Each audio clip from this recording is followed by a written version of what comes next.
कहते हैं कि मन में अगर कुछ कर गुजरने की लालसा हो, हुनर हो और जज्बा हो तो कोई भी मुश्किल रास्ते में रोड़ा नहीं बन सकती है। ऐसा ही कुछ कर दिखाया है नोएडा की रहने वाली मायरा शादाब ने, जिन्होंने अपनी कड़ी मेहनत और लगन से सीबीएसई 10वीं क्लास की परीक्षा में 99.2% अंक लाकर बड़ी उपलब्धि हासिल की है। उनके परिजनों ने बताया कि मायरा पढ़ाई के साथ साथ खेलकूद और बाकी एक्टिविटीज में भी हिस्सा लेती हैं। उन्होंने कई ट्रॉफीज जीती हैं। वहीं मायरा ने बताया कि वो भविष्य में सिविल सर्विसेज में जाना चाहती हैं।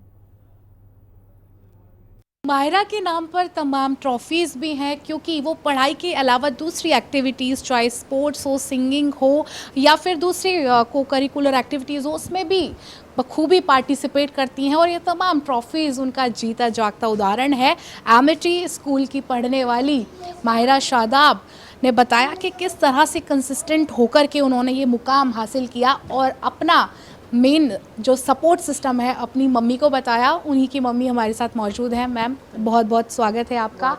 किस तरह से बेटी ने यहाँ तक का सफ़र तय किया, और हम तो कहेंगे भाई टॉपर है और आगे चल के देश का भी नाम रोशन वो करे, तो किस तरह का सपोर्ट किया और दूसरे पेरेंट्स को आप क्या सलाह देना चाहोगे? देखिए, बच्चों के लिए तो माँ बाप का और बच्चों की जर्नी तो उसी दिन शुरू हो जाती है जिस दिन बच्चे आते हैं, और माँ बापों की ये सालों की मेहनत होती है पेरेंट्स की। तो आज का दिन तो हमारे लिए बस हमारी दुआओं का और हमारी मेहनत का सिला होता है। बच्चे मेहनत करते हैं और उनके साथ साथ पेरेंट्स भी मेहनत करते हैं। तो जब बच्चों के एग्ज़ाम होते हैं तो हमारे भी है। मैंने भी सपोर्ट सिस्टम मेरा इसका साथ में रहा, और मैंने कोशिश ये की कि मैं इसके साथ रहूँ ज़्यादातर। लास्ट के 3 से 4 महीने, जब नवंबर के बाद से एग्ज़ाम्स के, मैंने हमेशा इसको अपने साथ रखा, ये कोशिश की पूरे साल। और इसने शुरू से मेहनत की, ऐसा नहीं कि एग्ज़ाम्स के डेट शीट आई तो वो पढ़ने लगी, ऐसा नहीं। वो पूरे साल उसने पढ़ा और बहुत सिंसियर है, शुरू से रही है ऐसा। और इसने प्री बोर्ड में भी अच्छा किया था, तो एक्सपेक्टेड था हमें कि ये रिज़ल्ट हमें मिलेगा। लेकिन वही है, जब आता है तो खुशी तो उसी दिन की होती है जिस दिन रिज़ल्ट आता है। और वो फिर आप सब हैं, फैमिली है, फ्रेंड्स हैं, सारे, सबका शुक्रिया, बहुत बहुत शुक्रिया। सफलता का मूल मंत्र सिर्फ और सिर्फ एक ही है कि ईमानदारी से मेहनत करना और लगातार मेहनत करना। ऐसा नहीं कि एक दिन आप 8 घंटे पढ़ लिए और 10 दिन आपने पढ़ाई ही नहीं की। ये बात मायरा भी कहती हुई नजर आई, और उनकी मम्मी, जो उनका सबसे बड़ा सपोर्ट सिस्टम इस पूरी जर्नी में रही, उन्होंने भी यही बात की कि मायरा ने हमेशा कंसिस्टेंसी के साथ मेहनत की। तो ये तमाम उन स्टूडेंट्स के लिए एक सलाह है जो आगे बोर्ड्स देंगे या कोई भी एग्ज़ाम देंगे, हमेशा कंसिस्टेंट रहिए और अपनी मेहनत पूरी ईमानदारी और लगन से करें। कैमरामैन दीपक के साथ समीक्षा चौधरी, हिंदी खबर, नोएडा। किताबें हमारी सबसे अच्छी दोस्त होती हैं, ऐसा कहा जाता है, और कहा यह भी जाता है कि इनसे प्राप्त हुआ ज्ञान हमें हमेशा तरक्की की राह पर लेकर के जाता है, हमारा कद, मान सम्मान हमेशा बढ़ाता है। और इसी का जीता जागता उदाहरण है मायरा शादाब, जिन्होंने सीबीएसई बोर्ड में 99.2% क्लास 10th में हासिल किया है। इस वक्त मेरे साथ मायरा मौजूद है। मायरा, हिंदी खबर पर बहुत बहुत स्वागत है आपका। सबसे पहले तो बहुत बहुत बधाई इतनी शानदार परसेंटेज के लिए। एक बात मैं कहना चाहूँगी, बहुत लोग सोचते होंगे भाई 99.2% है, इतने में तो 2-3 बच्चे पास हो जाते हैं इस परसेंटेज में।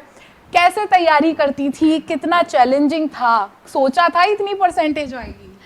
पहले वेरी मच थैंक यू आपके विशेष के लिए। दूसरा, सोचा तो था कि हाँ अच्छा इस बार स्कोर आ सकता है क्योंकि पेपर्स अच्छे गए थे, हाँ, लेकिन 99.2 आएगा ये नहीं उतना सोचा था। बाकी प्रिपरेशन के हिसाब से मैंने ज़्यादातर फोकस सेल्फ स्टडी पे की और कम से कम रिसोर्सेज के को लेकर, और एक ही चीज़ का बार बार मल्टीपल रिवीजन करना।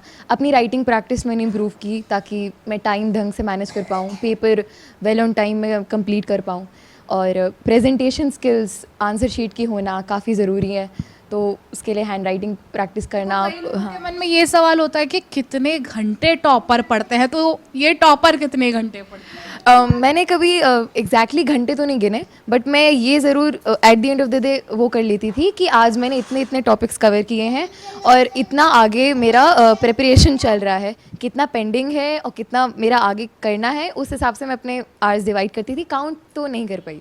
देखो, कई लोग होते हैं ना, किताबी कीड़े बन जाते हैं, रट्टू तोते बन जाते हैं और सिर्फ किताबों में ही घुसे रहते हैं।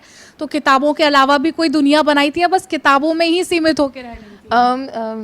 प्रायोरिटी तो हाँ एकेडमिक लाइफ को ही दी थी हमेशा, लेकिन हाँ फैमिली एंड फ्रेंड्स का होना इम्पोर्टेंट बहुत ज़रूरी है। वो ना सिर्फ आपकी लाइफ को एक तरह से मतलब आपको उस चीज़ से डीक्लटर करते हैं, लेकिन आपके पास पढ़ने के बाद कहीं जाने का, किसी से बात करने का भी एक सोर्स ऑफ मोटिवेशन होता है, एक सोर्स ऑफ हैप्पीनेस होता है, तो वो होना बहुत ज़रूरी है। और सपोर्ट तो है ही। घर में सबसे ज़्यादा सपोर्ट किसका रहा? I think first second third बोलना तो अनफेयर होगा। मेरी मम्मी, मेरे पापा और मेरा भाई तीनों कांस्टेंट सपोर्ट रहे हैं मेरे एक ही पोजीशन पे, और शायद यही एक वजह थी कि मैं पढ़ने से कभी ऊबी नहीं। मेरे पास काफ़ी कुछ सोर्स था खुशी का, इंटरनल मोटिवेशन तो था ही, एक्सटर्नल भी बहुत मिला।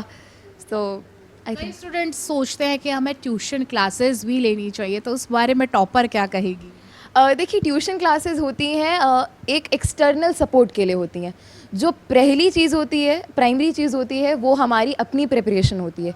उसके बाद जब हमें ज़रूरत महसूस हो कि हमें और हेल्प चाहिए और गाइडेंस चाहिए, उसके लिए ट्यूशन्स होती हैं या कोचिंग होती हैं, लेकिन उनके ऊपर 100% रिलाय तो नहीं करना चाहिए। आई थिंक अपनी सेल्फ स्टडी ही प्राइमरी होती है।